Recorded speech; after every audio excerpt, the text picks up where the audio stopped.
तो हेलो दोस्तों, आज आपके लिए एक ऐसी कहानी लेके आया हूँ जिसको सुनकर आपकी रूह कांप जाएगी। हो सकता है आप अकेले सफ़र करने से पहले 10 बार आपको सोचना पड़े। तो यह कहानी है एक लड़की अनामिका की, जिसको अपने ऑफिस के काम से दीमापुर के लिए जाना था। तो वह चल पड़ती है। जनवरी की ठंडी रात में अनामिका ठीक समय पर स्टेशन पहुंच गई थी, लेकिन इतने लंबे सफ़र का सोच सोच कर ही अनामिका की जान निकल रही थी। एक तो अकेली, ऊपर से 2 दिन का सफर।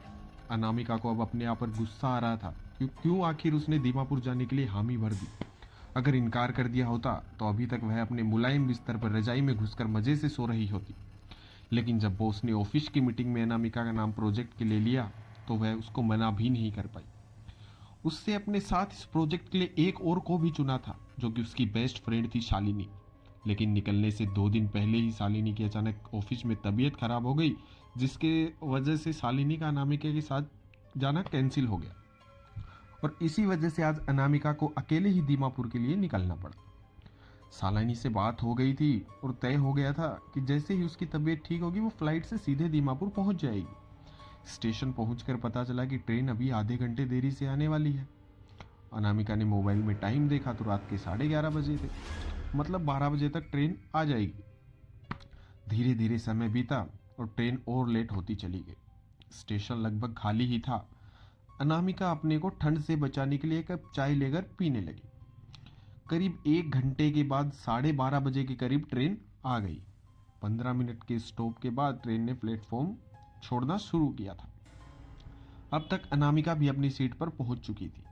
एसी फर्स्ट क्लास के उस केबिन में अनामिका के अलावा कोई एक शख्स भी नहीं था जो अपनी बर्थ पर सो रहा हो। अनामिका ने उसकी चप्पल देखकर अंदाजा लगा लिया कि कोई महिला उसके साथ है, सफर की हम सफर है या नहीं। चूंकि रात काफी हो चुकी थी और अनामिका भी दिन भर की थकी हुई थी, तो जल्दी से अपनी बर्थ सेट करके सो गई। कुछ देर बाद अनामिका की आंख खुली और उसे महसूस हुआ कि एक अजीब सी गंध उसको आ रही थी, और यह इससे उसकी आंखें खुल गई। उसने अपना फोन उठाकर समय देखा तो मालूम चला कि रात के 3 बज रहे हैं। उसने मुंह पर से चादर हटाई तो देखा कि सामने वाली महिला उसे बहुत देर से घूर रही है। ये देख अनामिका थोड़ा डर गई। हिम्मत करते हुए अनामिका ने पूछा, क्या हुआ आंटी, कुछ प्रॉब्लम है क्या? लेकिन वो महिला बिना कुछ बोले वैसे ही उसको घूरती रही। अब तो अनामिका का डर की वजह से बहुत बुरा हाल हो गया था। एक बार फिर उसने हिम्मत जुटाकर पूछा, आंटी आपकी तबीयत तो ठीक है ना, कुछ चाहिए क्या आपको? तभी एक झटके से अचानक ट्रेन रुक गई। शायद कोई स्टेशन आया था। झटके की वजह से अब उस महिला को जैसे होश आया, वो बिना कुछ बोले वापस लेट गई। अब अनामिका को उसके इस अजीब बर्ताव पर बहुत ही आश्चर्य हो रहा था, और उसकी समझ में भी नहीं आ रहा था कि इतनी अजीब सी गंध कहाँ से आ रही थी, और वो औरत कैसे इस गंध में सो भी रही है। ट्रेन ने वापस रफ्तार पकड़ ली। अनामिका गेट खोलकर अटेंडेंट को बुलाने गई। दोनों अब केबिन में लौटे तो अनामिका ने फिर से उस अटेंडेंट को बोला, देखो कि कितनी गंदगी और अजीब सी गंध आ रही है। लेकिन अटेंडेंट ने केबिन में घुसते हुए बोला, मैडम यहाँ तो मुझे कोई गंध नहीं आ रही। अनामिका ने कहा, यार यार इतनी तेज गंध तो आ रही है।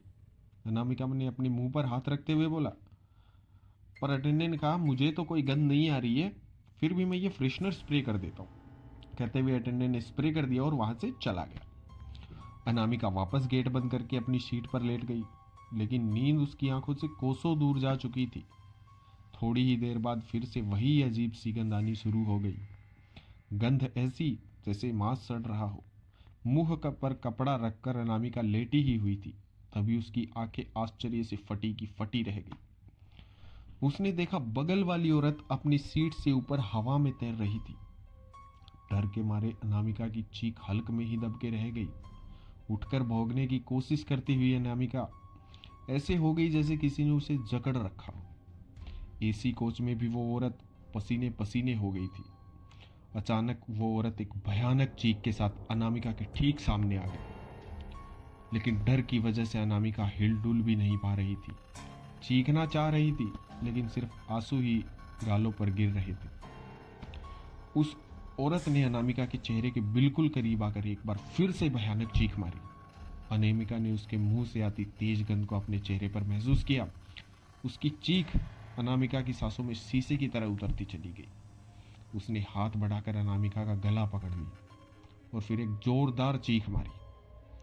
लेकिन अनामिका ने अपना गला छुड़ाने की कोशिश करने के लिए जैसे ही उसका हाथ पकड़ा, कुछ गिलगिली चिपचिपी सी चीज उसकी हथेलियों में लग गई और अचानक से वो औरत गायब हो गई।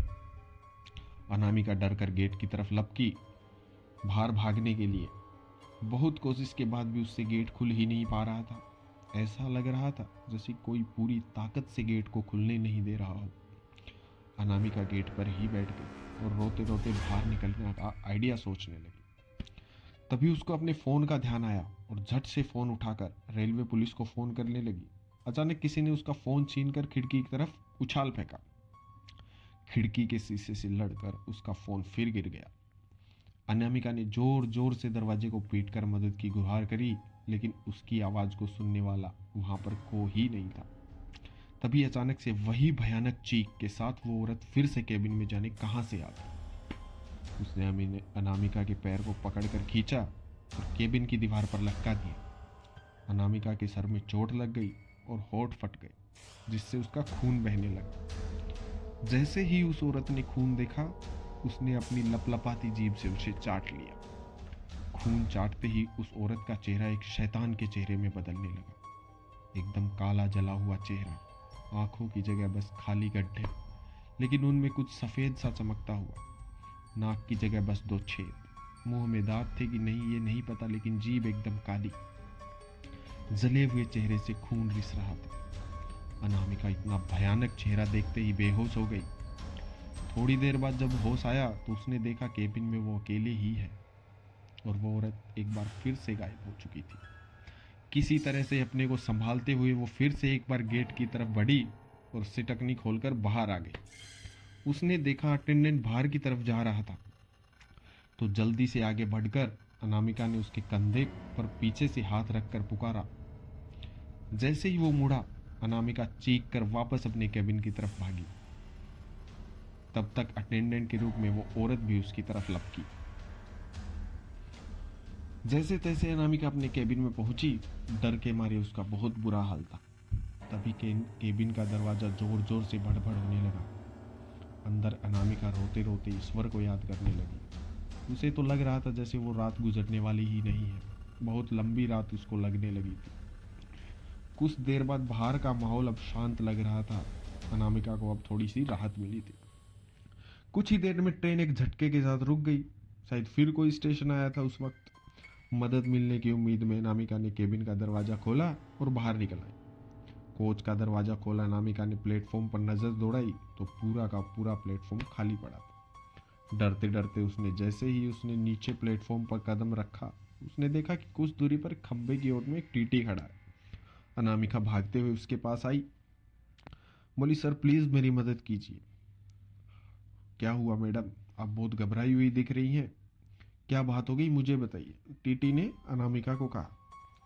वो मेरे केबिन में कोई चुड़ैल है, बहुत ज्यादा डरे हुए अनामिका ने कहा। उसने बोला, क्या मैडम आप भी मजाक कर रही हैं क्या? इस आधुनिक समय में आप भूत चुड़ैल पर विश्वास करती हैं? हंसते हुए टीटी ने उसकी बात को टाल दिया।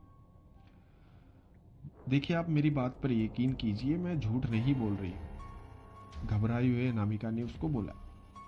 तब तक ट्रेन ने सिग्नल दे दिया था और ना चाहते हुए भी अनामिका को ट्रेन में वापस चढ़ना पड़ा। अनामिका दरवाजे पर खड़ी होकर बाहर खड़े टीटी को देख रही थी, जो वो इस वक्त उसे ही देखकर मुस्कुरा रहा था। मैडम गेट बंद करके अंदर आ जाइए, चलती ट्रेन में ऐसे बाहर झांकना ठीक नहीं होता, पीछे से किसी आदमी ने अनामिका को आवाज लगाई। अनामिका ने अंदर आकर गेट बंद कर दिया। जब पलट कर उस आदमी को देखा तो उसकर देखकर बेहोश हो गई, क्योंकि वो आदमी प्लेटफॉर्म पर खड़ा टीटी ही था जो उस वक्त उसको दरवाजा बंद करने के लिए बोल रहा था। मैडम क्या हुआ आपको, उठिए मैडम, अटेंडेंट अनामिका को हिलाते हुए बोला। होश में ना आता देख उसने पानी के छींटे उसके मुंह पर मारे। होश में आते ही अनामिका एकदम से घबरा कर इधर उधर देखने लगी। उसको ऐसे देखने अटेंडेंट पूछा, क्या हुआ मैडम, किसी को ढूंढ रही हैं क्या आप, और आप यहाँ बेहोश कैसे हो गई? घबराहट की वजह से अनामिका एकदम से रोने लगी। खुद को संभालते हुए अनामिका ने फिर पूरी बात उसे बताई। लेकिन हैरान सा अटेंडेंट अनामिका को मुंह खोले घूरे जा रहा था, जैसे अनामिका ने उसे कोई मनगढ़ंत कहानी सुना दी हो। फिर कुछ रुक कर बोला, मैडम लगता है या तो आपने कोई बहुत ही बुरा सपना देखा है या तो कोई डरावनी कहानी पढ़ के सोई हैं, इसी वजह से आप सब ये कह रही है। मैंने तो किसी भी तरह की चीखने चिल्लाने की आवाज़ नहीं सुनी, और शायद किसी ने भी नहीं सुनी इस कोच में, नहीं तो कोई तो आपकी मदद करता या मुझे खबर करता। अनामिका ने गिड़गिड़ाते हुए कहा, मेरा यकीन मानिए आप, ना ही मैंने कोई सपना देखा है और ना ही कोई कहानी मैं आपको बता रही हूँ, मैं एकदम सच बोल रही हूँ। लेकिन अटेंडेंट कुछ असहमत सा था, उसको अभी भी उसकी बात पर विश्वास नहीं हो रहा था। अनामिका इतनी डरी हुई थी कि वो अपने केबिन में जाने के लिए राजी नहीं हो रही थी। काफी समझाने के बाद वो अपने केबिन में सिर्फ इस शर्त जाने राजी हुई कि अटेंडेंट उसके केबिन के बाहर ही रहेगा। मरता क्या ना करता, हार कर अटेंडेंट को अनामिका की बात माननी ही पड़ी और वो अपनी चादर और कंबल लेकर अनामिका के केबिन के बाहर ही लेट गया। अनामिका वैसे तो अब अपने केबिन के अंदर थोड़ी राहत महसूस कर रही थी, लेकिन अभी भी उसकी आंखों में नींद दूर दूर तक नहीं दिख रही थी। अनामिका डरते डरते लेटे हुए बस भगवान का नाम लेकर अपना समय बिता रही थी। उसे बस अब सुबह होने का इंतजार था, लेकिन वो कहाँ जानती थी ये रात अभी भी बहुत लंबी है।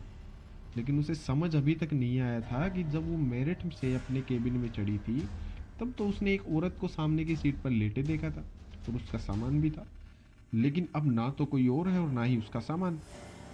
केबिन का दरवाज़ा खोला अनामिका ने अटेंडेंट को जगा कर कहा, भैया ये बताइए कि मेरी केबिन में वो जो लेडी थी जो शायद दिल्ली से चढ़ी थी वो कहाँ गई? ना ही वो है और ना ही उसका सामान, जबकि मैंने उनको यहाँ ही लेटे हुए देखा था। कब और कहाँ उतर गई? अटेंडेंट जो कि अब तक अनामिका की बातों से खिसिया चुका था, थोड़ा गुस्सा हुए बोला, मैडम आपको दिक्कत क्या है?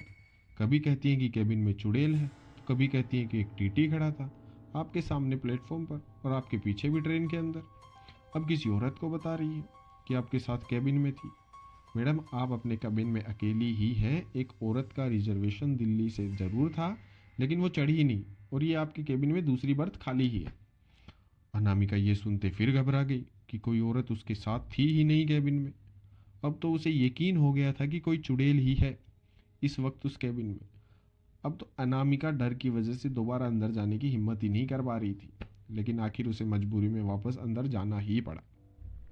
अभी वो दरवाज़ा बंद करके अपनी सीट पर बैठी ही थी कि सामने वही औरत बैठी अनामिका को देखकर मुस्कुरा रही थी। अनामिका बहुत ज़्यादा डर गई थी। जैसे तैसे भगवान का नाम लेके उसने वो रात काटी और सुबह दीमापुर पहुंचकर उसने रिलैक्स किया और भगवान का धन्यवाद किया। तो दोस्तों, कभी कभार हमारे साथ कुछ घटनाएं ऐसी घटती हैं जिसको हम अपनी ज़िंदगी में कभी भी नहीं भुला सकते।